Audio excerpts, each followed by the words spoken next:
amóhùnmáwòrán nígbà tí àṣà wa èdè wa káàkiri tí ẹ ti wọ̀n wá kí yín ṣàlàfíà ní ṣóńdùn kò ní lè mọ́ wa lágbára Ọlọ́run agbègbè yín káàkiri àgbáláyé tẹ́ ti ń wò wá ẹ̀yin tí orí Star Times ní Nàìjíríà ń bí lẹ́kọ̀ọ́ nìbàdàn lákùrẹ́ lọ́ṣogbo nílọrin lẹ́gbàá káàkiri lọ́ṣùn ẹ̀yin ti sẹ́yìn akínyìn torí ìlú ìsẹ́yìn la wà báyìí akíkó wọn sẹ́yìn pátápátá káàkiri tó ti ń wò wá kò ní bàjẹ́ mi ò dá wà ń bí èjìrò yìí là náà ni ó tún ti dé bá ṣe máa ń dé èmi náà ni mo wà ń bí pẹ̀lú láwálé tẹ̀mọ́wọ́ ó wà ń bí kí ló ń ṣẹlẹ̀ gangan gbẹ̀ngàn mọ́nìtàn àjọ wà ń bí àjọ wà ló ìsẹ́yìn ni kò ní bàjẹ́ gẹ́gẹ́ bá ṣe sọ fún yín pé ètò àgbààgbà káàkiri ni fọ́ọ̀n bàbá tí wọ́n ti gbé ìṣe àti àṣà tí wọ́n ti gbé lárugẹ kò sí kankan tá a máa filẹ̀ káàkiri ni àwọn náà tó jọ mẹ́ta náà tó ti ń pè wọ́n àlù sẹ́yìn àní oyè kàdé bẹ̀rẹ̀ tó náà wọ́n àgbà eléré wà ń bẹ̀ náà láwọn oní Juju láwọn oní fuji láwọn ti ìbílẹ̀ náà wà ń bẹ̀ náà akíkó ọmọ sẹ́yìn pátápátá akú ti kábíyèsí wa kọ́lọ́ bá àfọ̀rúkẹ́ wọn akú aráfẹ́rakù kò ní bàjẹ́ a ti wà ní sẹ́yìn bá lọ́dọ̀ kọ́nà bàbá wa àgbà oní Juju ni bàbá ẹ jókòó ẹ gbọ́tàn ẹ dẹ̀ rí nǹkan gidi ẹ rí ìdìmú mo bá ṣe máa ń ṣe lórí ètò àgbààgbà ọ̀pọ̀lọpọ̀ nǹkan tẹ̀ mọ́ rárá àá fọ́ fún yín bí yìí wá nǹkan fìdílé ẹ gbádàrá yín gidi gan mo ti wà lọ́rọ̀ kan náà bàbá mi báyìí nílùú Ìsẹ́yìn bàbá àgbàlagbà Sagini bàbá mi mo kí yín sàn. ẹ káàbọ̀ o. ṣàlàfíà ni sà. àdúpẹ́ o. kí dáa la bá yín. àdúpẹ́. ẹ̀yin ti sẹ́yìn ojú yín dán o. ẹ kú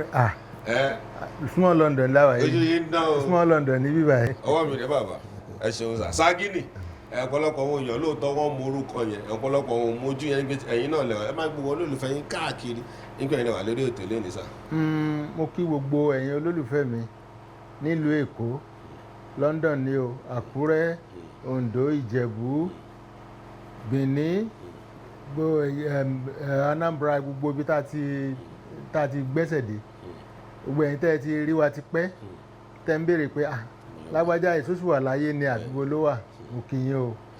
ẹ kú ojúmọ́ àjíǹde ara máa jẹ́ fún gbogbo wa. ẹ ṣe sábàbá ẹ dárúkọ Anambra ilẹ̀ Ìgbò ẹ ṣeré débẹ̀ náà ni. lágbára Ọlọ́run. wo bẹ̀lẹ̀ ti dé. kódà àbáwọn dé lóyìnbó náà. bẹ́ẹ̀ àwọn ọmọ tìlú òyìnbó à ń bọ̀ ń bẹ̀ mo kàn gbọ́ wọn ilẹ̀ Ìgbò tẹ̀sán ẹ̀ mo ní jẹ́ sáré débẹ̀. bàbá orúkọ yín kọ́ ní Sagini mọ̀ orúkọ iṣẹ́ nìyẹn kí lórúkọ yín gangan bá mi dábò wá láyé. orúkọ mi gan ni Bọ́lárìnwá Ganiu Adémọ́lá. gbogbo ayé mọ̀ sí orúkọ mi gangan ni. níbo ni Sagini ti wá ṣe Sagini ní àná. ohun tó ń ṣẹlẹ̀ ni pé nígbà táwa bẹ̀rẹ̀ ṣe mọ̀ pé Juju ó pàtẹ mọ́ orin foreign nígbà yẹn àwọn àpàlà sákárà òun la mọ̀ sí orin ìbílẹ̀ so gbogbo àwọn táwa bá ń wájú bí kan jẹ́ irú kí Sunday Adé ń sìn ẹ̀wọ̀n pé Sunday ni wọ́n ń jẹ́ àwọn ń jẹ́ Sunday Adé Ebenezer Obey wọn lórúkọ tiwọn irú àwọn àpòlá kingdom aníwàsàn àwọn ti ẹ̀jọ́ orúkọ títí wọn gangan so gbogbo àwọn ọ̀gá ti tèmi gangan Simon sọ ló jẹ́ orúkọ ti tèmi Ganiu so òun la sọ di Sagini so Ganiu là ń pè ní Guinea. ẹ dárúkọ orúkọ ọ̀gá yín mi ò gún fẹ́ kẹ́ bá mi sọ ń pa wọn díẹ̀ ẹ kàn mẹ́nu bà wọ́n nítorí ó ṣe pàtàkì ká bọ̀ fún ọtí ẹ̀ ká bọ̀ fún ọ̀gá yín yẹn bá mi sọ̀rọ̀ ń pa wọn díẹ̀. ọ̀gá mi dáadáa ni ní late 60s àti early 70s so àwọn náà ń rule Lagos Island fún Juju. late 60s àti early 70s Lagos Island ní Juju àwọn tán wà ń bẹ nìyẹn. ẹ bá mi tó orúkọ wọn pè. Sir Monsor. àwọn náà wà lẹ́kọ̀ọ́ so gbà tí máa bẹ̀rẹ̀ gangan ọ̀dọ̀ wọn kọ́ ni mo kọ́ ti bẹ̀rẹ̀ à ń pè má nǹkan ní adé ọmọ bọ́ì wọ́n wà ní sáìdì òkè súnà à ń pè street yẹn ní Gàmbàrí street níbi tí n ti bẹ̀rẹ̀ nìyẹn bet àwọn wọn lórúkọ tó Sir Monsor sẹ́wọ̀n kóbì kan lèyẹn ti máa bẹ̀rẹ̀ so from there ni mo ti dọ́dọ̀ ọ̀gá mi tó jẹ́ Sir Monsor ibẹ̀ mo ti wá pẹ́ gan dáadáa. so ní 60-70 yẹn ṣé kò lọ́ọ́ bí yín sí ni. no Ìsẹ́yìn bíbá yìí náà bí. kí ló gbé yín dẹ́kọ̀ kí ló dé kí music làwọn náà fẹ́ ṣiṣẹ́ ti kọ́ṣẹ́ mi tẹ́lẹ̀. gbà tí mo wà ní Ìsẹ́yìn bí ṣe mọ̀ pé aṣọ la máa ń hun ní Ìsẹ́yìn bí àwọn òbí mi aṣọ náà hun èmi náà ti máa sọ, mo ti ń hun sọ, mo ti mọ in and out gbogbo aṣọ wíwun. Ṣùgbọ́n nígbà kékeré yẹn mo ṣe pátá díẹ̀. And then dáàdì tèmi gangan wọn sí ní Ìsẹ́yìn mọ́, wọ́n ti kúrò ní Ìsẹ́yìn. Mo wá ń gbé lọ́dọ̀ ẹ̀gbọ́n dáàdì mi ni mo ń gbé. Ṣẹ̀dẹ̀ mọ̀ pé tí a bá ń gbé ọ̀dọ̀ ẹni tí kò ń ṣe òun gan ni biological parent yẹn, kò sí bó ṣe lè rí, kò ní dàbí. So from there mọ́mì mi dẹ̀ wà lÉkòó ńgbà yẹn. So láti ìgbà yẹn mo ṣáà gẹ́tà síbi oríṣiríṣi ìrìn àjò ni mo rìn ní Ìsẹ́yìn bí kó tó wá di pé mo wá sá lọ sí Èkó, mo wá lọ bá mọ́mì mi l'Ékòó. So ìgbà tí ń d'Ékòó, mọ́mì mi béèrè pé iṣẹ́ wo ni mo fẹ́ kọ́. Sísítà mi náà wà l'Ékòó, mo wá ní iṣẹ́ tailor. Wọ́n ṣà fi mí sí ibi iṣẹ́ tailor. Ibi iṣẹ́ tailor yẹn mo wà at least mo lò bí 3.5 years. Ládùúgbò wo nìyẹn tẹ́ tí ń kọ́ṣẹ́ tailor? Ṣé Òkè Àárín, Lagos Island. Ní Òkè Àárín là ń pè bẹ̀yẹn ní Ọ̀fìn area. So ibẹ̀ ni mo ti kọ́ṣẹ́. Ìtafájì ni dáàdì mi wà, àní mọ́mì mi wà. Ìtafájì ni mo ń gbé, bẹ́ẹ̀ tí Òkè Àárín ni mo ti ń kọ́ṣẹ́. So lọ́dún wo lẹ́ ń sọ yìí? Bí ọdún wo? Around 19 mo d'Ékòó ní 1967. So that 67 gan ni wọ́n fi mí sí ibi iṣẹ́. Iṣẹ́ yẹn ni mo ń ṣe. During that war mo wà lẹ́nu ẹ̀kọ́ṣẹ́ ńgbà yẹn. During Nigeria civil war, so mo wà lẹ́nu ẹ̀kọ́ṣẹ́. So ṣe kọ́ṣẹ́ yẹn tán ẹ fi ṣiṣẹ́ ṣe? Mo ṣiṣẹ́ tailor díẹ̀. Nígbà tí mo kọ́ tán mi ò tí ì ní ṣọ́ọ̀pù ti tèmi. Mo lọ sí joinman. Níbi tí mo ti ń ṣe joinman yẹn, ibi tí mo ti ń kọ́ṣẹ́ lọ́wọ́ tí bá ti ń lọlé láti Òkè Àárín tí mo ń lọ sí Ìtafájì. Ìgbà yẹn Ọlọ́run bá wa dá Nàìjíríà padà bó ṣe wà tẹ́lẹ̀. Nàìjíríà ń dùn gan, tó jẹ́ pé àríyá ní alẹ́ everyday. A kò ń gbọ́ bẹ́ẹ̀ ni àwọn ò rí Nàìjíríà rẹ̀. Ní alẹ́ everyday Ọlọ́run á jẹ́ kó padà sí ìgbà yẹn. Ọlọ́run á jẹ́ kó padà sí. Ìwọ bí Nàìjíríà ṣe wà yìí, tá bá rántí ìgbà yẹn gan, àwa tá àti ẹ̀ tí darúgbó yìí, ó máa ń rí bákan bákan lára wa bó ṣe dà. So àmọ́ bó ṣe rí báyìí, Ọlọ́run bá wa yípo sí dáadáa. So by that time tí n bá ń lọlé, wọ́n sábà máa ń ṣe party. Àwọn style tó ń reign láì Lagos Island nígbà yẹn ni Ayinde style. So bàbá kan wà ní Èkó, wọ́n play bí Ayinde, wọ́n ti gbọ́ play àti Ayinde gan rí. Wọ́n pè ní Akínọlá. Ṣé mọ bàbá Ayinde ṣé mọ wọn? Mo mọ̀ wọ́n. Ẹ wo eré wọn rí? Mo mọ̀ wọ́n dáadáa. Mo fẹ́ mọ ohun yẹn mọ̀ pé ètò yìí náà àwọn ọ̀dọ́ náà ń wò náà, a máa ń gbọ́ bàbá yẹn. Inú ìyàwó ni bàbá yẹn náà bó ṣe máa ń sọ ọ́ máa ń lẹ́nu gan nígbà yẹn gan. Bàbá ló lè kó ńgbà yẹn. Bàbá Ayinde ló lè kó. So kò pẹ́ ni ṣe mọ̀ pé ọ̀rọ̀ bíi kidnapping kankan ti wà sáyé ti pẹ́. So bí bàbá kan lọ stage tán lọ tán rí wọn mọ́. So bẹ́ẹ̀ bàbá Akin Àgbà yẹn, à ń pè ní Akin Àgbà ní Ìtafájì náà wà. Wọ́n máa ń play bí style wọn. Gbogbo àti Ayinde wà láyé gan, wọ́n jọ máa ń. So bàbá yẹn máa play, máa ń like music yẹn gan. Ìyẹn ni mo ṣe lọ join Adeomo nígbà yẹn. So ìgbà tí mo wá kọ́ṣẹ́ yẹn mo ti lò bí 3.5 years. Bí ọdún wo lẹ́nà join band Adeomo yẹn? Ní around 1979. Around 79 ni mo join Adeomo. So ìgbà tí ń kọ́ṣẹ́ tán mo lò bí 3.5 years níbi iṣẹ́. Mo ti wá gbà yọ̀ǹda, mo lọ sí joinman níbi kan ní Tàgàràwó ní opposite ṣọ́ọ̀pù kábíyèsí àná Ìbàdàn, bàbá Adétúnjí, wọ́n jọba jẹ́ ńgbà yẹn. Ṣọ́ọ̀pù wọn fèsì ṣọ́ọ̀pù wọn tailor yẹn ńgbà yẹn, bẹ́ẹ̀ mo ti ń kọ́ṣẹ́. So Sàmọ̀sọ́ wa ń lọ lọ́jọ́ kan, ó wá ní ráńpó ní malaria. Ó wá díwájú ṣọ́ọ̀pù àbúṣe kọjá díẹ̀ báyìí, ó sáà bẹ̀rẹ̀ ó ń bì ní iwájú ṣọ́ọ̀pù yẹn. Ìgbà tó bì, mo á wọlé, mo á bomi fún un, mo á bọ́jú. Ẹ̀yin tí mo Sàmọ̀sọ́ tẹ́lẹ̀? Mo mọ̀ ọ́ bẹ̀ tí wọ́n mọ̀ mí. Wọ́n á bọ́jú. Ìgbà tán bọ́jú tán, wọ́n ṣe bọ́jú tán, wọ́n bá dúpẹ́ lọ́wọ́ mi pé mo ṣe o. Wọ́n bá ní ṣé mo mọ̀ àwọn rí ni mo ní. Mo á ní musician lèmi náà pé wọ́n á ní ta ni mo ń bá play. Mo ní Adeomo ni. Wọ́n ní kí ni mo ń play fún. Mo ní kóńgà ni mo ń lò. So wọ́n á ní kóńgà ni mo ń lò. Ṣé mo lè bá wọn play? Mo ní kò sí problem. By that time Túndé Bàlíngà wà lọ́dọ̀ Sàmọ̀sọ́. Túndé Bàlíngà kan náà? Bẹ́ẹ̀ onílù olóògbé tó padà dọ́dọ̀ barista ó wà lọ́dọ̀ Samuel Song gbà yẹn wọ́n wá ní kí n wá àwọn wà lógbó ní ọ́fíìsì Samuel Song wà so mo wá lọ́bẹ̀ wọ́n ṣàṣe rìhásà fún mi wọ́n ṣe audition fún mi mo lù wọ́n bá gbà mí so mo ṣe bẹ̀rẹ̀ sí ní bá Samuel Song. kí ló wá ń ṣe nígbà tẹ́ darapọ̀ mọ́ ẹgbẹ́ Samuel Song? kóńgà ni mo ń lu Túndé Bàlíngà ń lu kóńgà bet bí i pé Túndé Bàlíngà ṣe mọ̀ wípé tó bá mọ̀ nǹkan ṣe dáadáa ó máa ní bó ṣe máa ṣe sọ́gà bí i pé Túndé Bàlíngà náà ń sọ̀gà wọ́n á fi mi ráìdì Túndé Bàlíngà ọ̀dọ́ mi ì lè lùlù yẹn tó Túndé Bàlíngà ó bet wọ́n mọ̀ pé mo good lórí ẹ̀ so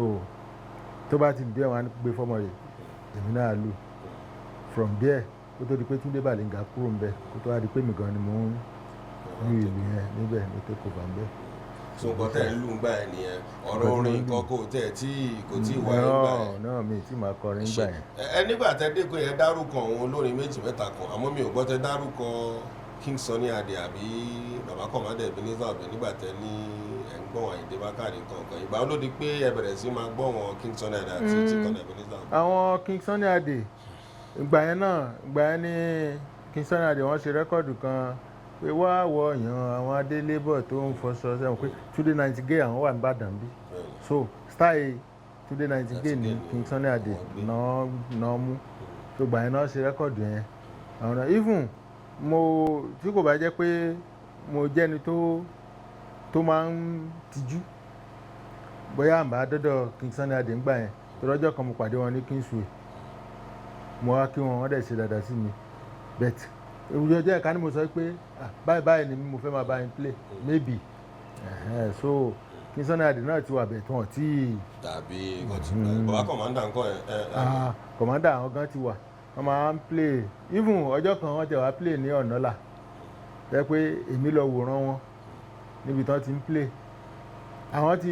pátí yẹn ò láàsì mo rò pé wọ́n máa mọ́jú ni pátí yẹn ò mọ́jú bíi 3 o'clock pátí ti end àwọn ti kẹ́rù wọn ti lóde ẹ̀ sórí dánfò wọn ti lọ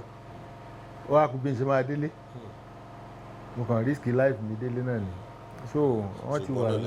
bẹ́ẹ̀ ni. báwo ni ọ̀jẹ̀ ṣe wá jẹ́ pàtó lọ́dọ̀ Samuel Sùúrù tó di pé ti darapọ̀ mẹ́gbẹ́ torí gbogbo létà ìsọ mi tí ìgbọ́tẹ́ kọrin àbí nǹkan kan mọ́tẹ́ wọn ká gbà lórí ni báwo ló ṣe wá ń tẹ̀ tó di pé ìgbà lórí dé kí ló gbórin wá. ohun tó ń ṣẹlẹ̀ ni pé ṣe mọ̀ pé téèyàn bá ń ṣiṣẹ́ kan téèyàn bá ní talent ẹ̀ gradually although mi ní intention láti dá báńdì sílẹ̀ YK Àjàó gan ló jẹ́ kí n dá báńdì sílẹ̀ because ìgbà tó dé lẹ́kọ̀ọ́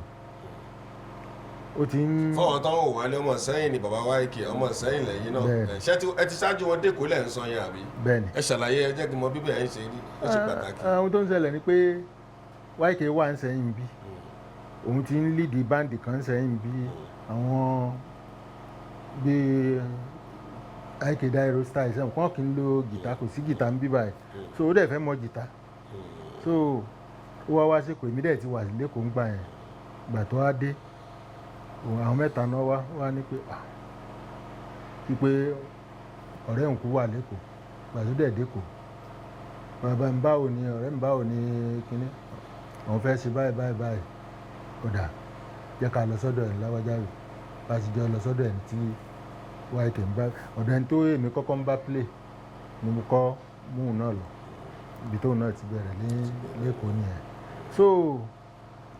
gradually dàtà wa ń lọ asáàm sẹ́mọ̀ ọ̀rọ̀ eléré a máa wà ń báǹdì kan a lè bóyá nípasẹ̀ bí ọ̀gá ṣe ń ṣe wá ní o bóyá nìkan tún ta sánsán ju ọ̀gá wa lọ gradually àtúnsún díẹ̀ àwa dọ́dọ̀ máa nǹkan tó ń pè ní RAD àwọn náà wà lẹ́kọ̀ọ́ wọn wà ń bínú yọ lẹ́kọ̀ọ́ ń gbà yẹn ní side ọ̀nà line so ibẹ̀ láti wà so èmi àti YK wá àdàbí 5 and 6 ní. ẹjọ wà ń báǹdì yẹn ni. from there àjọ tún wà ń báǹdì yẹn náà ni àjọ faradé báǹdì yẹn náà ni so even abama kan play ní Mushin wọ́n ń pè máa yẹn ní Ìsàbíọ́dún wọ́n ti dolóyè ní Ìjẹ̀bú Ìbẹ̀fún now so àjọ majority of band tájọ play àjọ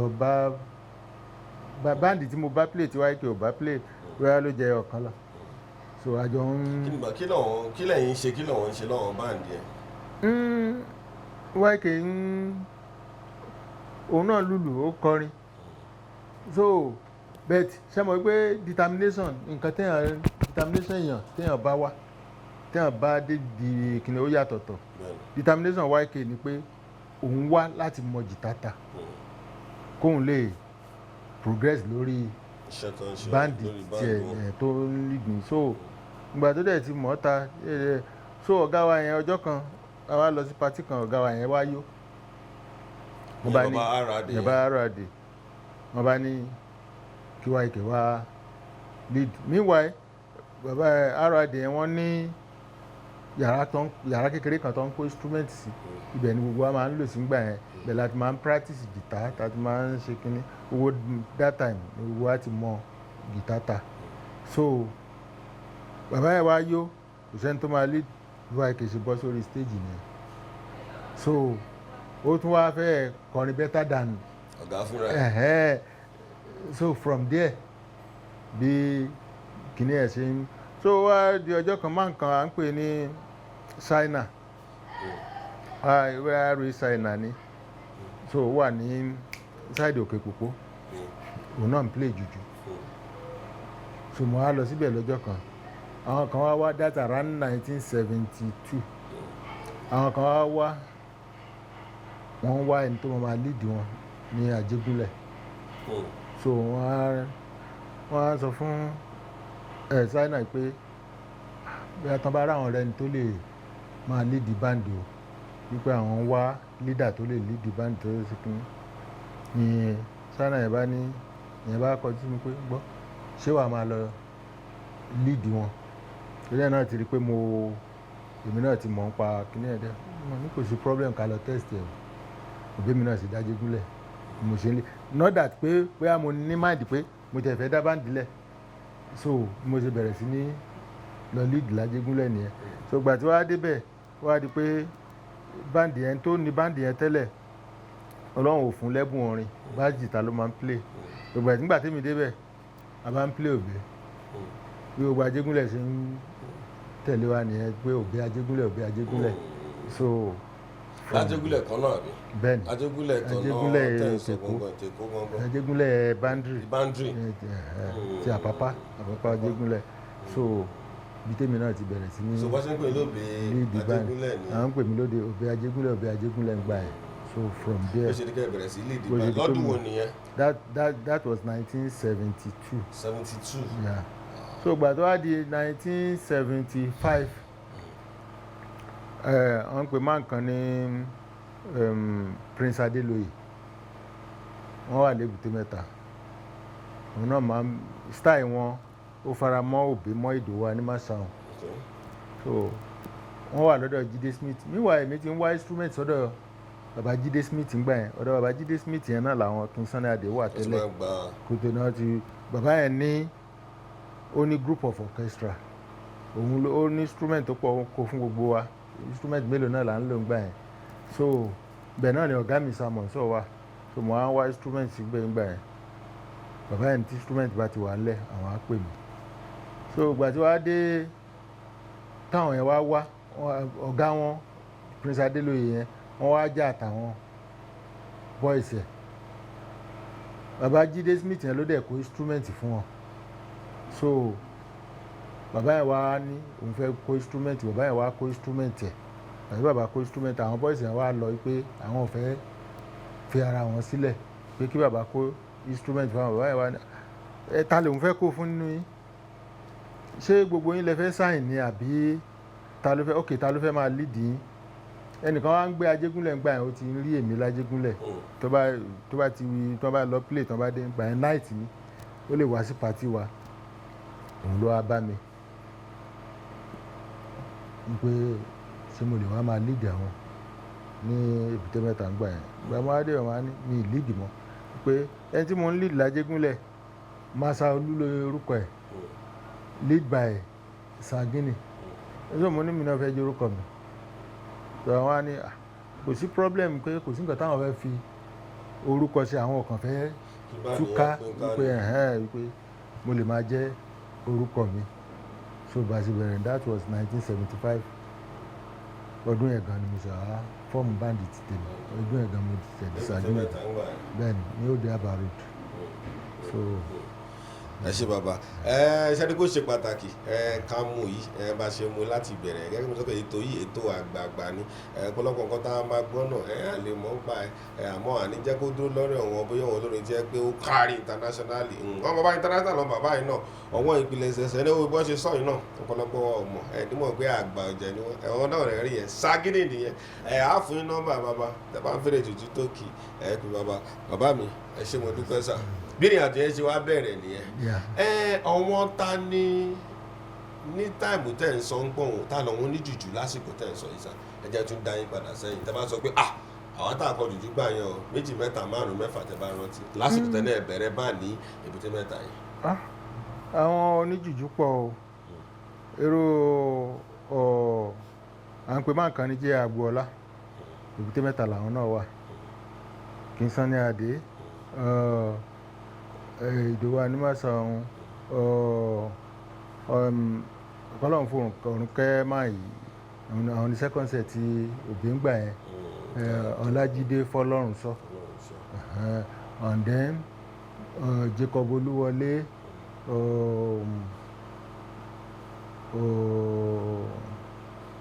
àwọn dá ọ̀kújọ rẹ̀ kò tí ì dá báǹdì nígbà yẹn wà pẹ̀lú ọ̀pọ̀ àwọn àti àwọn Ṣẹ́gun Adéwálé àwọn dá báǹdì kan sílẹ̀ nígbà àwọn jẹ́ Superstar so and then Prince Adékúnlé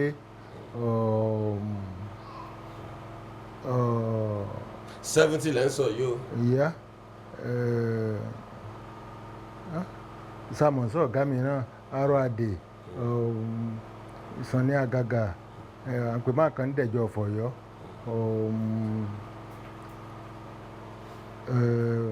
bọ̀bọ́ yìí náà wà Adé Jacob becoming Adé Olúṣayọ̀ later Ọlọ́run fọ́run kẹ́ Adé Jacob ló ń jẹ́ ń gbà yẹn kí ni. ṣùgbọ́n tẹ̀ ń dárúkọ Èkó náà ni abẹ́ tí mọ̀ ará Ìbàdàn ní tàbí wọ́n tẹ̀ ń dárúkọ Èkó ni àbí káàkiri lẹ́tọ́. Èkó náà wà. Èkó náà wà. ẹ tẹ̀ ṣàkọ́kọ́ tí ò sí lẹ́kọ̀ọ́ rárá àbí kò fi bẹ́ẹ̀ sí. gbogbo àwọn Jídé Òjó wà nìbàdàn àwọn Ọlálékan Olóròdé wọ́n wà nìbàdàn bàbá Ìdòwú Animasa ọ̀nkú tó yẹ àjàgún wọ́n wà níbẹ̀ àwọn Sanni Àgàgà wọ́n pọ̀ wọ́n sá. àwọn bàbá Michael Adé ti wà ń bà lọ́ngbà yẹn.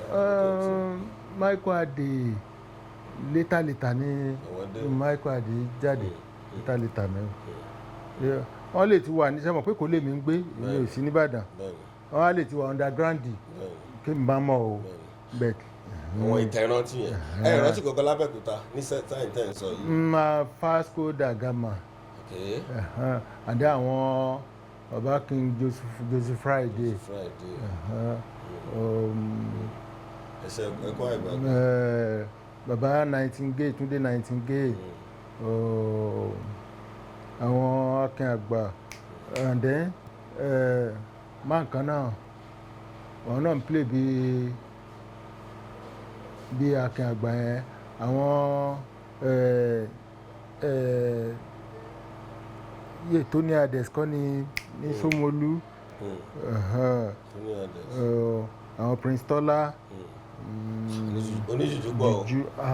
jùjú pọ̀ rẹpẹtẹ. kí ló wá dàbí pé. ẹ̀mẹyọ Ẹ̀sọ́lá Afọlábí jùjú pọ̀ rẹpẹtẹ ọ̀nbọ̀yé wà ń bàdàn nígbà yẹn náà. kí ló wá dàbí pé ṣé wọn kọrin mọ́ ni wọ́n dàbí pé jùjú torí wọn tẹ̀ ń kà yín ní 70 yìí tẹ̀ ń kà lọ tẹ̀ ń fẹ́ dúró yìí àǹdẹ̀ tí ìdógbò wọn Délé Táíwò gbọ̀ wọn Dayọ̀ Kújọ́rẹ́ títí kà wọ́n gbọ̀ wọn kíní ẹ̀wọ̀n tó ti ká yẹn kí ló wá Anson Wálé Abíọ́dún. ok bàbá mi máa bèrè lọ́wọ́ yín kí ló wá ṣẹlẹ̀ tó jẹ́ kó dà ń gbé. Olúrẹ̀mí Sàkàdẹ́lì Abe City. oníjújú náà dẹ̀ kó. rẹpẹtẹ. kí ló wá ṣe dà ń gbé. àwọn Prophet Peter.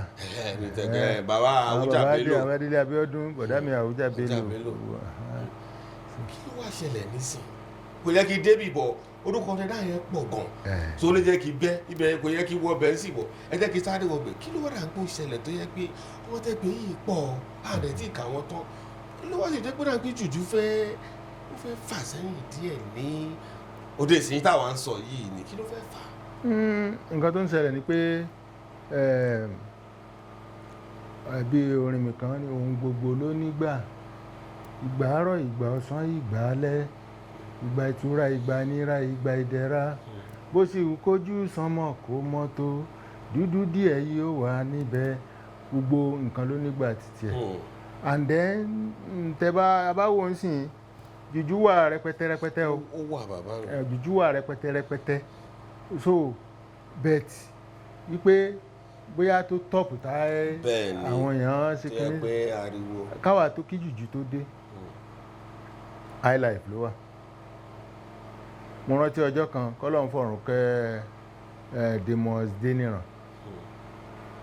máa nǹkan wà ní òrùngbà yẹn o máa ń bá tún instrument wọ́n ń pè ní Rachel Mr. Rasidi mo á débẹ̀ lọ́jọ́ kan mo á ní mo ti gbàgbé engine yẹn síbẹ̀ mixing tone òun ni àwọn heavy amplifier nígbà yẹn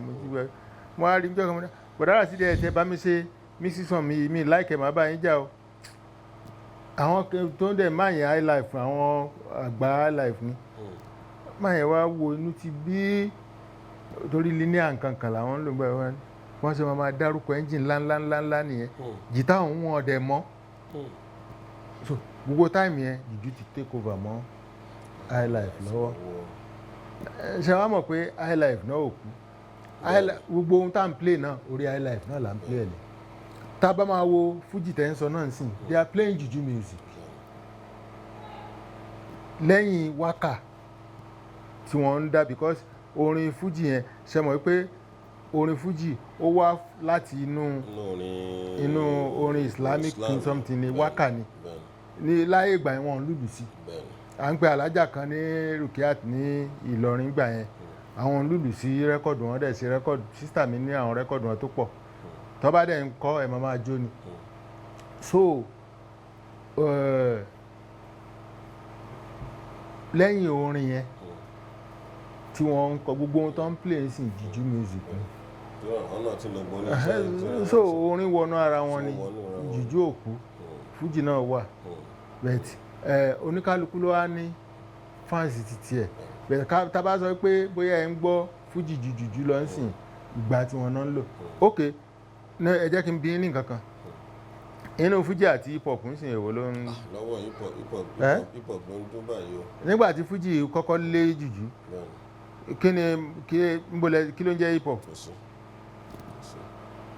bó ṣe wà nìyẹn. fẹ́kẹ̀ ṣàlàyé ẹ̀ náà ló ti gbé yín lọ. tó bá yá ń sìn yìí àìtí mọ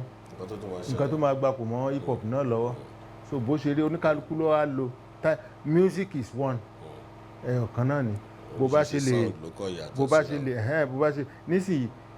tí àwa tẹ bá irú rẹ́kọ̀dù mi yìí sìn tẹ bá máa gbọ́ I play pure juju láwọn tíráàkì bíi méjì kan láwọn ní tíráàkì méjì tó kù àgbéwọ̀nú ara wọn so music is music ibi tó ń kálukú bá gbé pattern títí ẹ̀ lọ́ni. Ṣé mo dúpẹ́ ó wá dé pé ní báǹdì tí yín ẹsẹ̀ tó báyìí báwo ni ìrìn àjò yẹn báwo ló ṣe wá ń lọ kí làwọn ìrírí kí làwọn challenges ìgbà wo lẹ kọ́kọ́ wọ studio tó di pé bóyá kẹtẹ ẹ̀pọ̀ kọ́kọ́ jáde tó di pé mo gbé rẹ́kọ̀d jáde níbo lẹ ti ṣe ṣáyé gbà ẹ ti dárúkọ wọn tó jọ wọn tẹjọ wà tẹ mọ̀ ń gbà yẹn ọ̀wọ́n ta ló tún wá dé torí gbogbo náà la gbọ́dọ̀ rántí jẹ́ pé tẹ́tọ́ tún wá dé lábẹ́ ìyẹn wọn ta tún ni wọn àtúnṣèwádàá rí pé lọ́dún kọ̀ọ̀kan tẹ́ tún lọ òkè òkú kan tẹ́ tún kàn mẹ́gbẹ́ yín lọ ẹgbẹ́ wa wọlé ẹ jẹ́ ká tún mọ sagini wọlé dáadáa sá. ohun tó ń ṣẹlẹ̀ ni pé gbàtà bẹ̀rẹ̀ à ń ṣe lọ wẹ́rẹ́wẹ́rẹ́ ó yẹ kí rẹ́kọ̀dù wa ti pọ̀ gan but àwọn tí tó ń wà lẹ́yìn mi by then oníkálukú ló ní iṣẹ́ mi tó ń ṣe they are not pure professional lẹ́yìn èmi àti mánéjà ẹyọ kan la jẹ́ professional gbà yẹn so tó bá pè fún rehearsal you may know some of them many of them so wọ́n bìlífì pé ká lọ ó dilé ọlọ́lá àpawó jẹ́ àpawó dáadáa ń bí ọjọ́ tá àpawó dáadáa ń bí kan dé kan pínwó kó ní kálukú lọlé. So bet gbà tó di 1989 láti 88 mo ti ní determination pé gbogbo àyẹn gbà tó wá di tó wáyá tí rẹ́kọ̀dù oluomo rí olúfàjẹ́mi rókùn wá jáde mo ti ẹ̀ ń sùn lọ́wọ́ ńjọ́ yẹn ni bí mo ṣe jí tí mo ń lajú pín láàárọ̀ gbà yẹn ní LTV8 bẹ̀rẹ̀ tí mo ń lajú pín báyìí mo kàn gbọ́ pé olúfàjẹ́mi rókùn tún gbé dé o ẹjọ́ ẹ̀yọ ìbànújẹ́ ti tán o mo gbọ́ ohun olúkọ ni mo ń gbọ́ yìí tí mo wo clip yẹn lórí tẹ́lì báyìí ó dàbí ẹni pé mi mọ̀ bí ara mi ṣe rí pé àwọn colleagues mi kan ló máa ṣe báyìí lé mo ṣe gbé mi náà ṣe dìde nìyẹn so mo ṣe àwọ̀ studio first record mi 1990 ló jáde ló jẹ́ fine bread àwọn èèyàn respond sí dáadáa even ní kíní promo wọ́n play ẹ̀ ní gbogbo tẹ́lì dáadáa NTA 7 ní 10 ní Ìbàdàn BCS wọ́n ti play ẹ̀ rẹpẹtẹ so. ṣẹrántí ààrẹ ẹ̀kọ́ díẹ̀ fún alára ẹ̀kọ́ díẹ̀ fún alára ẹ̀. ṣé fine bread. tó dáwọn fún àti náà fẹ́ pẹ́ látẹnu. ibẹ̀ mo ti kọ́ mo gbé dé o búrẹ́dì mo gbé dé o búrẹ́dì ẹni tí olówó méjì kó rà kàn o mo gbé dé o búrẹ́dì ọ́nìsàn tẹ́tí ń retí ó ti dé o ẹ ò lè jó ẹ sá máa ijó olóyin ìlú àsìkò tẹ́tí ń retí ó ti dé o ẹ ò lè jó ẹ sá máa mi ijó olóyin orin ti tàjò dé olórin àsìkò dé tewé tagbà ẹ bá wa mú jó bẹ́ẹ̀ mo ti kọ́ àparò kan ò ga jù kan lọ àṣìpá òwe ní òwe ẹ̀tàn òwe irọ́ òwe tán fi ń tàn tá a lè kà kó má bàa ronú kú ẹlápàrò kan ò ga jù kan lọ èyí tó gorí ebè yìí ń kọ́ ẹnìkan ra mọ́tò mẹ́fà wọ́n ń kọ́lé alárinrin ẹnìkan ra mọ́tò mẹ́fà wọ́n ń kọ́lé aláròrò ìkan ń belédùmarè kó tó lè róúnjẹ òòjọ́ ẹlápàrò kan ò ga jù kan lọ. bàbá o kò ní bàjẹ́ bàbá mi ẹ ṣeun so yẹn wọlé ó wọlé kí ló ṣe sí nígbà tó rékọ̀dì ẹ jáde kí ló ṣe fún Sagidi as a brand kí ni nǹkan tó lẹ́fù wo ló fi yín sí. ó tún gbé mi top ó jẹ́ kí àwọn èèyàn even because Ọlọ́run fún mi ní ìwà ìrẹ̀lẹ̀ mi máa ń lọ jẹ́jẹ́jẹ́jẹ́ ni even ní àgùdàǹgbà yẹn street tí mo ń gbé ọ̀pọ̀lọpọ̀ torí instrument èbúté mẹ́ta ni instrument mi wà tí n bá mo kàn máa ń wọlé máa ń jáde ọ̀pọ̀lọpọ̀ mọ̀ pé mi sísà ní mí níbẹ̀ so gbà tí rẹ́kọ̀dù yẹn jáde wọ́n á rí mi ẹlẹ́yà mi àríyìn ní ààrẹ nìkan ó jọ yín àbẹ́yìn kọ́ àbẹ́yìn ni èmi ni so ó jẹ́ kan gbọ́ mi káàkiri mọ́ bàdàn even dé sẹ́yìn bíbà yìí gan so dé gbogbo Ìbàdàn gan gbogbo táìmù yẹn gbogbo àárọ̀ àwọn bàbá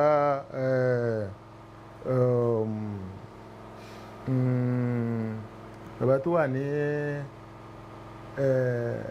Fresh FM nísìn. ṣe Yínká. no Bọ́ládé Sàlámì Alhaji Bọ́ládé Sàlámì so ibẹ̀ ni gbogbo wọn ti mọ̀ mí bàbá yẹn náà jẹ́ máa ń gbé mi ní lárugẹ gbogbo táìmù yẹn. ẹ ṣe bàbá mo dúpẹ́ lọ́wọ́ yín ṣé tún wá wọlé ṣe rẹ́kọ̀dì kankan lẹ́yìn ìgbà yẹn. mo tún ṣe láftà yẹn mo ṣe leave am bẹ́ẹ̀ mo sọ pé èèyàn ní níbi mẹ́ta kó má fi kàn ṣera ẹ̀ má ṣe ohun tí ó dáa má hùwà tí ó dáa má gbèrò tí ó dáa má ta fà sókè kó wá yí dóborí kò sóhun tó bò ó tá bá ń dáná nílé èéfín ayọ̀ síta tíná bá ń jó lóko asòfófó màjàlá asòfófó onílé apá ọ̀tún ẹyẹ onílé apá òsì ẹ dákun tí mo bá sẹ́yìn ẹ wí fún mi àti bẹ́ẹ̀ bẹ́ẹ̀ lọ tún kọ pé ìyànjú ni mo ní ìgbà láṣẹ bí bàgbóró ẹ̀yin ọ̀tá ẹ dákun ẹ fi yèdè nú o ẹ dárí jọmọ ẹ̀bẹ̀ là ń bò sí ká kó jẹ́ kára yìí sí tẹ́ni. Èrò sọ pé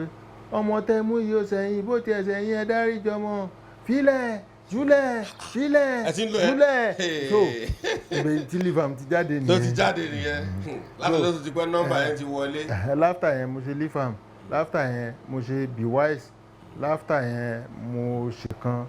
ìyẹn jáde sínú wardrobe mi ní lẹ́kọ̀ọ́. kò déta. láftà yẹn mo ṣe rain of blessing, láftà yẹn mo ṣe bíi méjì kan náà kí n tẹ̀ mo máa fi táìtù àwọn yẹn ṣe kí n ṣe tó wá ṣe ìrọ̀lẹ́ ayé tí mo ṣe sí ń sìn. ṣé ẹ̀dẹ̀ tí wọ́n náà ọmọ ẹgbẹ́ permanent ńgbà yẹn ẹ ti náà wọn steady band boys gbogbo àtẹ̀ ń ṣe rẹ́kọ̀dì. steady. ọmọ mélòó ni wọ́n mo fẹ́ ká sọ̀rọ̀ nípa báàdì tí ọmọ mélòó ni wọ́n. nígbà yẹn àkọ́kọ́ wà bíi 13 bóyá from there à ń wọ bíi 17 18. 17 láti ìgbà yẹn lẹ́ni 17. bẹ́ẹ̀ni. onílù mélòó ni kílẹ̀ ń ta ń gba ẹ break down band yẹn fún mi. ìgbà tá a kọ́kọ́ bẹ̀rẹ̀ báàsì kan lead guitar tèmi àti tẹ́nà kan, ìgbà tó yá solo wọ láàrin, ìgbà tó yá keyboard wọ̀, so tó yá sax wọ̀, àwáyà wọ̀. So tẹ́lẹ̀ a máa ń lo omele backing gángan kan, omele kan, ìgbà tó yá ó domele méjì, tó yá à ń lo kọ́ọ̀dù sí, tó yá gángan di méjì. So ilégbè ńkọ́? Elégbè àwọn mẹ́ta ní tẹ́lẹ̀, méjì pẹ̀lú mi, ó di mẹ́ta, ó di mẹ́ta mẹ́rin wọ́n sì máa ń wà sí mi. ẹ̀yin àtọ̀ ọmọ báǹdì yẹn ní ìjà ní ṣù dáadáa ń pẹ́ torí owó nǹkan kan torí náà pé èyí tí ìpúpọ̀ tá à ń fèsì lọ́wọ́ ní ọ̀rọ̀ owó ọ̀rọ̀ kò lè ṣe kíjà máa wà ó ẹ̀mọ̀ kò sọ́gbọ́n kíjà máa wà wọ́n lówó ló ń bojú ọ̀rẹ́ jẹ́. inú ká lọ síbi iṣẹ́ kó jẹ́ pé bóyá ibi iṣẹ́ tá a lọ yẹn bóyá ọwọ́ ọmọ ara ẹsẹ̀ ọmọ ara ni nígbà tá a bá dẹ̀ ṣiṣẹ́ tán ó di dandan ká balance àwọn nǹkan tá a kó lọ sí bóyá ní mọ́tò ni bóyá owó tá a ti ẹ̀ gbà ò ti ẹ̀ ká owó kínní. So ibi tíjà máa ti ń wá ń gbà mí nìyẹn, tàbí wọ́n ṣe máa ń pín owó ń gbà mí táìmù yẹn ó ní bá ṣe máa ń ṣe owó tá a bá pawó dáadáa a máa ṣe àdáadáa bó ṣe yẹ kí bá ṣe jọ ṣe organize kínní ẹ̀ bẹ̀ẹ̀ tọ́jọ́ tá a bá pawó ọ̀gá yẹ kẹ́ ṣàánú wa lé ní o èmi náà lọ́mọ mo níyàwó ńlé àwọn náà máa jẹun èmi máa ń ṣe ọ̀gá fún wọn lẹ́ẹ̀kọ̀ọ̀kan. So ìjà máa ń wá lẹ́ẹ̀kọ̀ọ̀kan àdé ẹlòmíì gan ó lè tún rí ẹlòmíì tó sọ̀rọ̀ pé ńgbà mi tíyàwó bá fẹ́ lọ excuse tí ó jẹ́ ní omi ló máa wá sí ṣògbó ṣe máa rí nìyẹn. owó adúgbò yẹn àti báǹdì yìí náà padà travel out mo fẹ́ kẹ́ ẹ gbọ́ àwọn ọbẹ̀ yẹn báwo nìyẹn ṣẹlẹ̀ kí ló gbédé báwo nìyẹn tó ṣe tó sáré tún ṣẹlẹ̀. ohun tó ń ṣẹlẹ̀ ni pé mo máa ń kan la lọ play fún Ọlọ́run sáà ní kó jẹ́ aláàánú mi òun ló gbé mi lọ kì í ṣe pé báyà mo kó àwọn báńdì lọ níbí báyìí kan ìgbà tèmi dọ́hùn wọn bá iṣẹ́ tí mo ṣe mo rí àwọn èèyàn kan bá mi ṣiṣẹ́ lọ́hùn. ìlú wo lẹ lọ́ngbà yẹn? London. so ìgbà tẹ lọ ṣe ẹ ṣe báwọn wá ìgbà tẹ lọ yẹn kí ni ìyẹn ṣe fún yín ṣe rán wọn ṣe ń bẹ̀ mọ́ra wọn kí ni experience ẹ tún wá ní lẹ́yìn tó ti rán ṣeré ẹ̀ tó tún wá lọ international. ṣe mọ̀ kí tẹ́yìn bá ti lọ èèyàn á tún kọ́gbọ́n wálé náà ni èèyàn akọ́gbọ́n wálé and then àwọn equipment tẹ́yàn tún máa mú wá ó tún máa gbé iṣẹ́ yẹn sókè so ohun tó a tún kọ́gbọ́n a tún rí ìrírí níbẹ̀ náà so ó tún jẹ́ kí level wa tún kó tún lọ sókè sí. ìkan náà ọmọ yín tó ti bá yín ṣeré rí Àyànkúnlé tí wọ́n jó nílùú Wàsíù Àyìndé ìgbà ṣe débì náà mọ̀ ń pa ẹ̀ náà wọ́n sọ ń pa yín náà ń pé táwọn bá ń sọ pa ara ọ̀gá táwọn ti bá ṣiṣẹ́ wọn dárí kan yín kí lẹ fẹ́ sọ ń pa wọn fún àwọn aráalé táwọn wà ń sìn náà. ohun tó ń ṣẹlẹ̀ ni pé ọmọ dáadáa ní Kúnlé èmi wá play ń sẹ́yìn bíbá yìí ni òun ló fi rí mi so ó kàn yọ ọkàn àdìjọ́ kan kàn dé lẹ́kọ̀ọ́ tó bá ní òun wá bá mi pé wọ́n tani tó ń wá bá mi play tẹ́yìn sẹ́yìn báyìí ok so ó dẹ̀ ló ń fẹ́ máa bá wa play bó ṣe dìbò ń bá wa play but by that time àwọn tó wà lọ́dọ̀ mi ń gbà yẹn wọ́n fún láàyè láti ṣe iṣẹ́ tó kò lè sábà pé nǹkan kan wà ọ̀rọ̀ àwọn onílù bí ọ̀rọ̀ I'm sorry to say bí ọ̀rọ̀ àfáà ni táfà kan bá mọ olóhùn mọ kéwú dáadáa ń sìn tó bá dé agbo àwọn àfáà tó bá yájú so gbà tó dọ̀hùn àwọn tó ń lead ẹni tó ń lead gangan àwọn ò lè fún láyè òun náà dẹ̀ rọra dó sí orí ọwọ́ ẹ̀ gbogbo style tó sẹ̀ ń dálẹ̀ fún wàsíù yẹn ọ̀dọ̀ mi ló ti ń lù even nígbà tó wà lọ́dọ̀ mi dọ̀gẹ̀dẹ̀ ló la máa ń pè é tó bá ń báàkì òun nìkan tó bá ń báàkì ló bá kínkínkín gẹ̀gẹ̀gẹ̀ kínkínkín ṣe mọ̀ pé ìyẹn ló fi change style wàsíù àyìndé so n tó ń ṣẹlẹ̀ lọ́rọ̀ Kúnlé nìyẹn kó dẹ̀ hùwà bàjẹ́ gbogbo tó wà lọ́dọ̀ mi náà kò sí wàhálà àbára wájà ó kàn yá mo kàn gbọ́ pé ó ti lọ sọ́dọ̀ ọ̀bọ kan Mushin tó ń lọ ṣe mọ̀ pé tíyàn bá for example kéèyàn fẹ́ sọ gánsìn wá débi kankan má fún láyè kójọ́ ọmọ ṣẹ́ ló ń sìn ìgbà yẹn kẹ̀rí balẹ̀ sí máa ń ṣíà ó depends lórí iṣẹ́ tó bá ń ṣe ẹni tó ń lead ń sìn ó máa gbowó ju ẹni tó ń báàkì lọ ohun tó ń ṣẹlẹ̀ nìyẹn lọ́rọ̀ Kúnlé.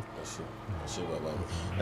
ju oníjùjú ní àgbà oníjùjú ní àmọ́ kó ṣe bá máa sọ̀rọ̀ nǹkan oníjùjú ó náà bàbá méjì kan tá máa fà sẹ́gbẹ̀ẹ́ tá máa sọ̀rọ̀ nípa wọn torí iṣẹ́ tí wọ́n ti ṣe nípa jùjú music gbogbo lọ́gọ́ ẹ̀hún lẹ́tí kan yẹn wọ́n pọ̀ ẹ̀hún lẹ́ka tẹ́ǹtẹ́ ìrántí tán yẹn ẹ jẹ́ àsọ̀rọ̀ nípa wọn bàbá wa King Sunny Adé àti Chief Commander Ebenezer Obey ẹ jẹ́ ká sọ̀rọ̀ nípa wọn díẹ̀ kí lẹ fẹ́ sọ nípa wọn tó ràn bàbá yìí tí wọ́n ti ṣe iṣẹ́ tó bá jẹ́ nípa jùjú sẹ́jọ́ akọ́bẹ̀ látọ̀dọ̀ KSA kò fẹ́ gbọ́ látẹnu. tí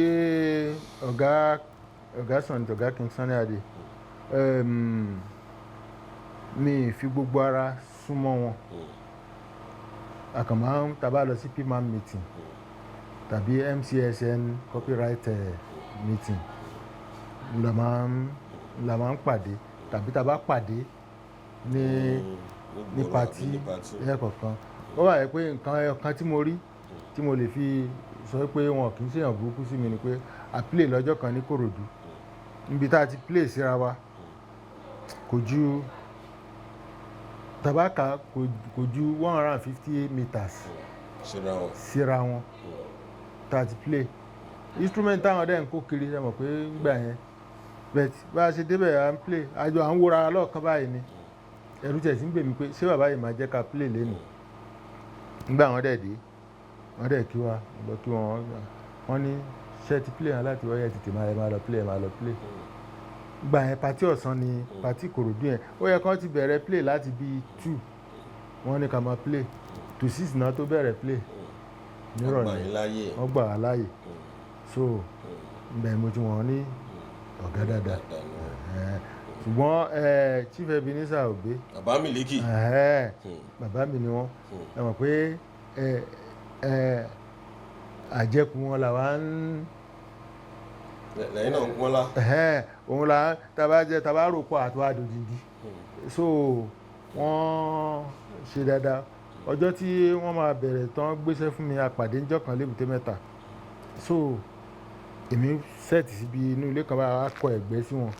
wọ́n dàbẹ̀ pé mixer àwọn kan fún wọn ní problem ǹjẹ́ wọ́n ń ṣe lọ́wọ́ bó dẹ̀ jẹ́ style wọn náà là ń play wọ́n á pè kí la máa ṣe ń sìn mo dẹ̀ ti kọ́ kinní ẹ̀ láti ara ọ̀gá mi Samonso tó ta bá pàdé Chief Commander Obey ńgbà yẹn náà tí Monso bá máa bẹ̀rẹ̀ orin wọn ló máa fi bẹ̀rẹ̀ ìpè kan so àwa pàdé mo dẹ̀ ní bọ́ọ̀ì kan tó ń play àwọn àyà fún mi gan gbà yẹn tá a bá ń play ńgbà yẹn ọmọ Obey náà máa ń pè mí láwọn tó bá rí mi lọ́sùn kan àwa play mi mọ̀ pé Commander ń tẹ́tí sí gbọ́yà wọ́n á rán manager wọn yóò ó sì kàkọ́ ni àbí kẹ́sítà kan nù wọ́n sáà rán wá ń jẹ́ pé àwọn yẹn sáà wà náwó fún mi so wọ́n bá ní Commander ti ní táwọn bá ti níṣẹ́ méjì káwọn máa gbéṣẹ́ fún mi so ibi tán ti wọ́n sáà gbéṣẹ́ bíi mélòó kan fún mi wọ́n jẹ́ ìgbésẹ̀ kan fún mi láàpá tó jẹ́ pé wọ́n ń play lọ́wọ́ lọ́sàn-án wọ́n dẹ̀ ní play lálẹ́ níbòmíì Ọlọ́run foríjì Ọọ̀ni àná Síjú Adé wọ́n wà bẹ̀ ń jẹ́ so wọ́n á ní káà máa to instrument ti speaker ti wá sẹ́gbẹ̀ẹ́ speaker wọn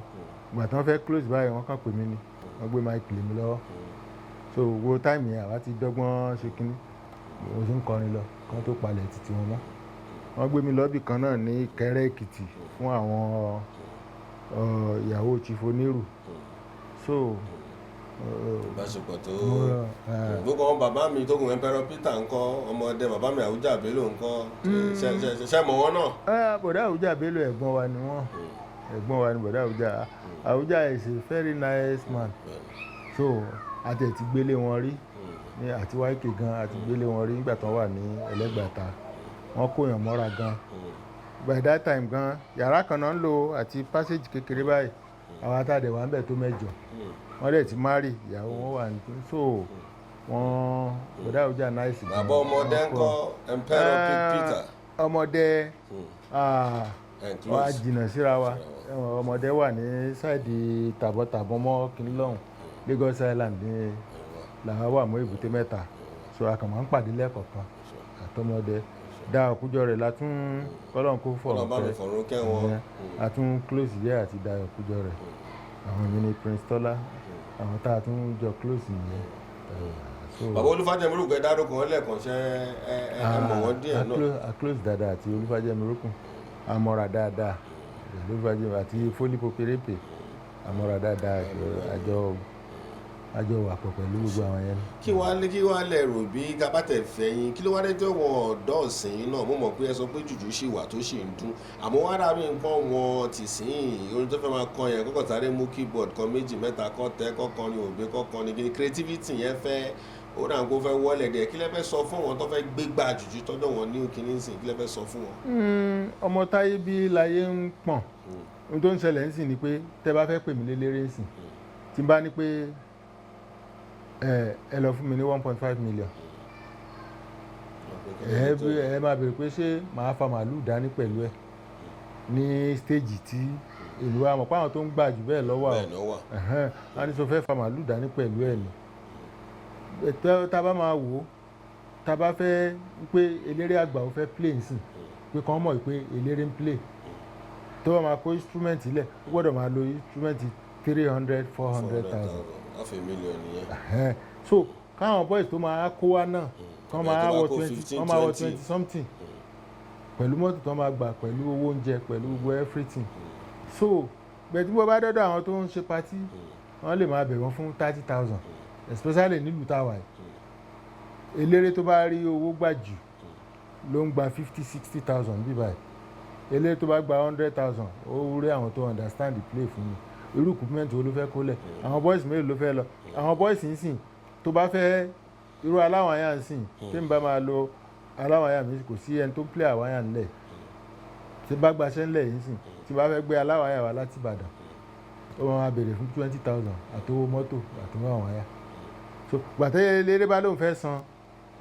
ló ti fẹ́ ká gan ìtorí ẹ̀ làwọn náà ṣe ń wò tán bá gba irú owó yẹn wọ́n á lo sequence inú kan lo omele ti wà nínú mẹ́mórì gbogbo iṣẹ́ tí wọ́n ti parí ẹ̀ sí mẹ́mórì wọ́n máa play wọ́n á dẹ̀ wo ní gángan kan kọ́ọ̀dù kan ó lè jẹ́ mo ti àwọn kan because máa ń fi instrument rent náà gbà tó rí bó ṣe wáyé instead ti máa lọ tí mi ní ṣe tó bá kó wá gba instrument wọ́n á fún mi lówó mi tí n bá dẹ̀ ní iṣẹ́ tó ṣe máa lọ fúnra mi so tán bá wá bẹ́ẹ̀ yẹn mo ti wá táwọn kan ti wá láti Ìbàdàn àwọn 4 péré ló play 1 keyboard 1 talkie drum àti ẹni tó kọrin ẹni tó play keyboard náà ló chorus ẹni tó sì kẹrin wọn òun gbowó lórí ni ó ṣe manager ni so wọ́n dẹ̀ play nǹkan tó ń fa nìyẹn gbówó ṣe mọ. àwọn tó bá fẹ́ standard performance irú standard kí ẹ lè fún ọ̀yẹ́ náà tí ẹ wà ó wà owó kan ní owó ló ń ṣe kíní even àwọn tó ń play kíní ẹ̀ gan some of them ní full band tó bá lọ play wọn á béèrè pé sí full band là ń lọ ní àbí wọ́n máa ń show so nǹkan tó máa ń ṣẹlẹ̀ nìyẹn kì í ṣe pé bóyá bí àwọn èèyàn míì wọ́n á ní kò sórin mọ́ orin wà níbi tó bá àfi tí ó bá jẹ́ pé ilẹ̀ tílẹ̀ ò mọ́ mọ́ tátẹ́gùn ò fẹ́ mọ́ tàbí tí kò bá sí ìmísí Ọlọ́run mọ́ lórin máa tán but níbi tí ayé bá ń fẹ́ ẹlòmíì okay for instance tó wá jẹ́ ẹni tó tẹ bá gbọ́ iṣẹ́ tí mo ṣe yìí sìn tẹ bá gbọ́ ń bẹ̀ tẹ bá play ẹ̀ lọ́dọ̀ àwọn míì wọ́n á rí pé mẹ́sẹ̀gì wà ń bẹ̀ o but wọ́n lè má play ẹ̀ lẹ́ẹ̀mejì nítorí pé mi ì sọ̀sọ́kùsọ síbẹ̀ torí pé nǹkan tó kàn wọ́n lára tó bóyá ohun tó àwọn náà ń ṣe tí kò dáa bóyá ó wà níbẹ̀ wọn ò ní fẹ́ gbọ́ so bẹ̀tẹ̀ tó bá sì ń tó bá jẹ́ owó ló ń wá kiri wípé òun sì ń wówó à ń wówó náà o bẹ̀t éjì téèyàn dé èèyàn gbọ́dọ̀ sọ pé owó lòun ń wá kóun má lè sọ tòótọ́ so ẹni tó bá jẹ́ pé owó ló ń wá kiri ó di dandan kóun náà máa wí ìkúwì ẹ wo ohun táwọn ní hip hop yẹn máa ń wí ìmí ò tiẹ̀ ṣe sọ létí kò ṣe gbọ́ létí àwọn tó ń play melody tó ń play fine kin music wà nù wọn náà o ṣùgbọ́n ohun tó ń fa nìyẹn nǹkan tí etí ará ìlú fẹ́ gbọ́ òun náà fẹ́ gbọ́ tó làwọn èèyàn náà ṣe ń ṣe nǹkan tán bá ṣe kò sẹ́ni tó bá fẹ́ quality àárí quality yóò bó ṣe rí nìyẹn. báwo bá mi fi orin dúpẹ́ lọ́wọ́ lólùfẹ́ yín káàkiri mo fẹ́ kí ẹ fi orin dúpẹ́ lọ́wọ́ wọn ni kẹ́ tó wá fi nọ́mbà yín síta fún àwọn tó ti ń béèrè yín yálà àwọn tó fẹ́ pè tán ní bàbá yìí ń kọ́ torí kò sí bá ṣe máa ṣètò nígbà ọkọ̀ báyìí báyìí náà ó ti pẹ́ tí mo ti rí wọn ó tó jọ mẹ́ta nǹkan kàmẹ́ bá mi fi orin bá mi kí wọn lólùfẹ́ yín káàkiri àgbáńlá yín. ẹ ṣé mo dúpẹ́ ọ̀rọ̀ mi dayọ̀ mo dúpẹ́ f'Olúwa ọ̀rọ̀ mi ti dayọ̀ ó dọpẹ́ ọjọ́ alẹ́ wa á dájú ti àárọ̀ lọ lágbára Ọlọ́run ẹ ṣé o gbogbo ẹ̀yin. bàbá ẹ bá mi pé aago yín síta fún àwọn tó fẹ́ pè yín káàkiri sàn. MTN line mi 080 38 466 541 080 38 46 65 41. ṣe mo dúpẹ́ kò sí bá ṣe máa sì sẹ́yìn bàbá ẹ jẹ́ a sọ̀rọ̀ nípa kábíyèsí ọwàjà wọ́n ṣe máa ń sọ nìyẹn ẹ jẹ́ a sọ díẹ̀ nípa kábíyèsí ẹ bá mi sọ nǹkan méjì mẹ́ta fẹ́ sọ nípa kábíyèsí tó wàjà lọ́jọ́ mélòó kan sẹ́yìn. kọ́lọ́n kó bá wa tẹ́wọ̀n sáfẹ́fẹ́ rí wáyé èkó òsì àsìkò tọ́lọ́run náà máa lò kábíyèsí is a very nice man ẹni tó bá súnmọ́ wọn kábíyèsí tó bá yẹ pé wọ́n wà láyé báyìí tẹ́ bá dà fún tẹ́ bá lọ tán yẹ tún máa ròyìn wọn ni wọ́n jẹ́ni tó fẹ́ràn ìlú ẹ̀ tó dẹ̀ jẹ́ onífàájì tí kò ń rò pé bóyá òun jẹ́ bákan so it's a very nice kọ́lọ́mbà fọ̀rùn kẹwọn. lára àwọn ọmọ Ìsẹ́yìn tó rúkọ wọn tún káàkiri àgbáńláyé táwọn yẹn máa wò náà ni Professor Pella mọ̀ pé kò sí bó ṣe jẹ́ mọ̀ wọn dáadáa náà ní nǹkan tẹ́ fẹ́ sọ torí àwọn èèyàn máa wò ń gbà Ìsẹ́yìn ìlú Professor Pella nìyẹn ẹ bá mi sọ dẹ́ ń gba bàbá torí àgbáyé ni bàbá kárí pátápátá. Professor Pella mo lè sọ púpọ̀ díẹ̀ nu wọn torí àbúrò màmá mi ni wọ́n Professor Pella wọ́n kóyàn mọ́ra wọ́n dẹ̀ láìkì ìlú wọn tẹ́ bá wò wọ́n ní ìwà ẹ̀dá lọ́lọ́ máa fi ń dáyàn lọ lẹ́jọ́ ẹ̀san ẹ̀ tẹ́ bá wo àwọn ọmọ Professor Pella ẹ rí i pé gbogbo wọn ló ní láárí ẹlòmíì máa kú tán tó yẹ pé orúkọ ẹ̀ á dẹ̀ Paris èèyàn ò lè dá tán o ó máa ní ibi tí oníkálukú kù sí bẹ́ẹ̀tì wọ́n á ní àwọn bàbá àwọn àgbàlagbà á ní ẹ̀yìn ní ẹ̀rọ bẹ́ẹ̀ tó ṣe nǹkan kan so ìgbẹ̀yìn lójú níbi tẹ́ ti máa wò ẹ̀yìn ẹ̀ wo gbígbẹ̀yìn ẹ̀ ṣe rí ẹ rí i pé gbogbo àwọn ọmọ ẹ̀ wo Shina Pella bẹ́ẹ̀ ọmọ gan nǹkan tó sì Pella gbogbo àwọn ọmọ kò sí ọmọ Pella tẹ́ lè rí rádaràdà so automatically ó ti fi hàn sí pé kò jáyé ọmọ ẹ̀ mọ́ ayé títí ẹ̀ so bó ṣe rí nìyẹn so àwọn tó kù náà irú àwọn tá a fi ń mí kọ́lọ́mbà lọ́ra ẹ̀mí wọn irú SAN nísìnyí Ahmed Raji wọ́n ṣe dáadáa sílùú wọ́n jẹ́ ká kínú wa dùn náà yìí pé Ọlọ́run fún wa léèyàn nílùú wọ́n dẹ̀ ń ṣe dáadáa síbẹ̀ kọ́lọ́mbà lọ́ra ẹ̀mí wọn mo á gbà wọ́n mọ̀ràn kan tún máa tún bá a ṣe dáadáa sí i kan iléeṣẹ́ wọ́n wá iléeṣẹ́ kan dá iléeṣẹ́ lẹ̀ tẹ́ ọ̀pọ̀lọpọ̀ èèyàn máa lè máa jẹun níbẹ̀ àti ẹ̀dúpẹ́ nísẹ́yìn ṣé wọ́n sọ fún yín pé Chief Justice of the Federation ibẹ̀ lẹ́ máa mọ̀ pé small London nísẹ́yìn bó bá yá ẹ̀yin náà jáde ẹ̀rìn gbòòrò o láti wà ń bí ẹ̀ mú wa káàkiri ẹ mú wa káàkiri. bẹ́ẹ̀ rọ́wọ́ wa bẹ́ẹ̀ rọ́wọ́ wa ẹ̀rìn bàbá yẹ kí gbòòrò. ọmọ sẹ́yìn ọmọ ẹbẹ díẹ̀ fún wọn kẹfì yẹn sáà àti gbọ́dọ̀ ọjọ́ mi ọjọ́ rẹ̀ fún wọn. ọmọ ẹbẹ dí o àwa la dé Ìsẹ́yìn orò ẹbẹ dí mọ́kọ ogun òjàjà kò jára àsẹ́yìn ọmọ odò ọgbà tó látẹ̀yìn já àwa lọmọ olú òfin mọ ẹyin jù ẹ́ àtàmà fọ́n sì kẹta wọn àsẹ́yìn orò adé o bó jẹ́ ta sọ òfin àwa la ní àwa la ń kọ́ ọmọ lógese àwa ò kẹrẹ níbi fàájì ọmọ Ìsẹ́yìn aṣoríire ẹ̀yin aráàlú wéréke àwa ò forò gbé yín àwa àlú wéréke àwa ò forò gbé yín o